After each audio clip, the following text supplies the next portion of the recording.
नमस्कार, भास्कर टुडे में आपका स्वागत है। समाजवादी पार्टी के 25 लोकसभा प्रत्याशी प्रवीण सिंह ऐरन ने आज नामांकन कराया। उन्होंने मीडिया से मुखातिब होकर कहा कि पिछली बार बीजेपी ने पुलवामा को लेकर इलेक्शन लड़ा और जीतने के बाद बेरोजगारी कहां पहुंचा दी, ये सभी जानते हैं। साथ ही उन्होंने कहा कि जब मनमोहन की यूपीए की सरकार थी, उसके बाद से अब तक पूरा देश अरबों रुपए के अतिरिक्त कर्ज में डूब गया है। इसके अलावा हमारी जीडीपी की सकल आय का एक बड़ा हिस्सा कर्ज के ब्याज में जा रहा है। देश की आधे से ज़्यादा आमदनी कर्जे में जा रही है, मूलधन वापस नहीं हो रहा है। उन्होंने बताया कि मोदी जी ने पहले बताया कि वो पढ़े लिखे नहीं हैं, अब उनके पास डिग्री आ गई।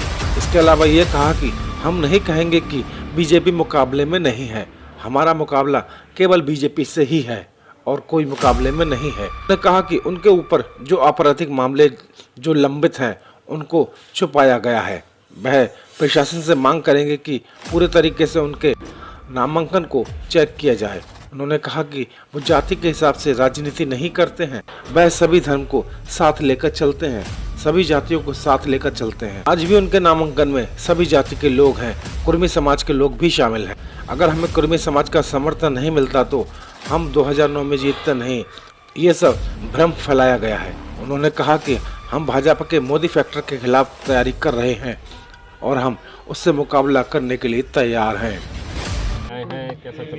देखिए, तैयारी तो जब हम पिछली बार चुनाव हारे थे तो उसके अगले दिन से शुरू हो गई थी और उसी हिसाब से तैयारी तभी से चल रही है। और समाज सेवा में, राजनीति में और ख़ास तौर से चुनावी राजनीति में तो निरंतरता रहती है, तो इसलिए तैयारी चल रही थी। लेकिन अब चुनाव जब नज़दीक आए तो और पिछले 4-5 महीनों से तैयारी तेज़ हो गई और हमारी बूथ लेवल की कमेटी जो हैं हर जगह बनी हुई हैं। जो एक प्रचार होता है कि विपक्ष के लोगों की बूथ कमेटी नहीं होती, तो चाहे एक कोई बड़ी लहर हो, जैसे पिछली बार पुलवामा के आधार पर एक लहर सी बन गई थी मोदी जी के पक्ष में और उसका जो नतीजा भुगता वो सारे देश ने भुगता। बेरोज़गारी के रूप में नौजवानों ने भुगता, किसानों ने अपनी बर्बादी के रूप में भुगता, महिलाओं ने असुरक्षा के रूप में भुगता। ये सब हम सब जानते हैं। पूरा देश जो है अरबों रुपए के एडिशनल अतिरिक्त कर्ज में डूब गया। ये आप सब ने मीडिया में ही है, मीडिया में लिखा है, गवर्नमेंट के फिगर्स हैं, सरकारी फिगर हैं और अंतर्राष्ट्रीय स्तर पर फिगर है कि मोदी जी के राज में ये तमाम चीज़ों का जो इन्होंने जिस तरीके के बॉन्ड का इशू हुआ, इन सब की वजह से देश बहुत ज़बरदस्त कर्जे में डूब गया। हमारी जीडीपी का, सकल आय का एक बहुत ही बड़ा हिस्सा कर्ज के सिर्फ ब्याज में जा रहा है। आप सोचिए ज़रा, ये जो हमारे मनमोहन सिंह जी, उसकी यूपीए की जो सरकार का बजट था, जो राष्ट्र की स्थिति थी, जो बजट की स्थिति थी, जो वित्तीय स्थिति थी, जो जीडीपी की स्थिति थी, आज किस लेवल पे ले आए कि देश की आधी से ज़्यादा आमदनी जो है कर्ज में जा रही है, मूलधन वापस नहीं हो रहा है। तो ये स्थिति इनके है, जानते ही नहीं। वो खुद ही कह चुके हैं एक इंटरव्यू में हमारे एक पत्रकार साथी के कि मैं पढ़ा लिखा नहीं हूँ, मेरी कोई, अब जब पढ़े लिखे नहीं थे तो बाद में एक डिग्री आ गई। अब ये सब चीज़ें माननीय न्यायालय के ऊपर हैं, तो हम कोई कमेंट तो नहीं करेंगे इसके ऊपर। लेकिन हमारा कहना ये है कि मुकाबला तो निश्चित रूप से, हम ये तो नहीं कहेंगे कि मुकाबले में नहीं है बीजेपी के अलावा और तो कोई चुनाव में है ही नहीं। 400 पार नारा दे रहे हैं। एक मुझे ये पता चला है कि उनके चुनाव का जो नामांकन है उसमें कुछ गड़बड़ है।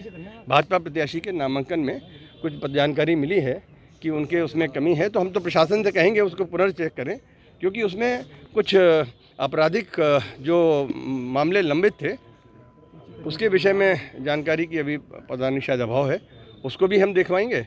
और साथ ही साथ ये भी अनुरोध करेंगे कि हम इन सारी चीज़ों को चेक भी किया जाए और साथ साथ ये सुनिश्चित किया जाए कि कोई भी चुनाव आयोग का जो प्रक्रिया है, जो नियम है, उसका पालन 100% सुनिश्चित किया जाए। और ये ना हो कि विपक्ष के लोगों को प्रचार करने में, अब नॉमिनेशन में भी अगर दिक्कत होगी विपक्ष के लोगों को, तो वो सही नहीं है।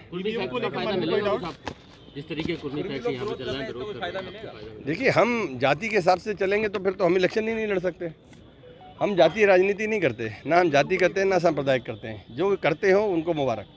हमारा एक एक पहलू, हमारे समाज, हमारा व्यक्तिगत, हमारा राजनीतिक, हमारा सामाजिक, सारे सरोकार पूरी जनता जानती है। तो हमारे लिए इस कुर्मी समाज का बड़ा समर्थन है, ना सिर्फ कुर्मी समाज का। अगर कुर्मी समाज का समर्थन नहीं होता तो हम 2009 में ही नहीं जीतते।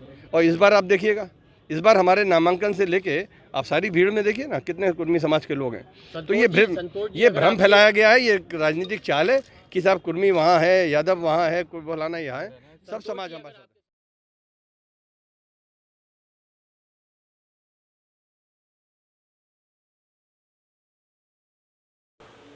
News desk Bhaskar today.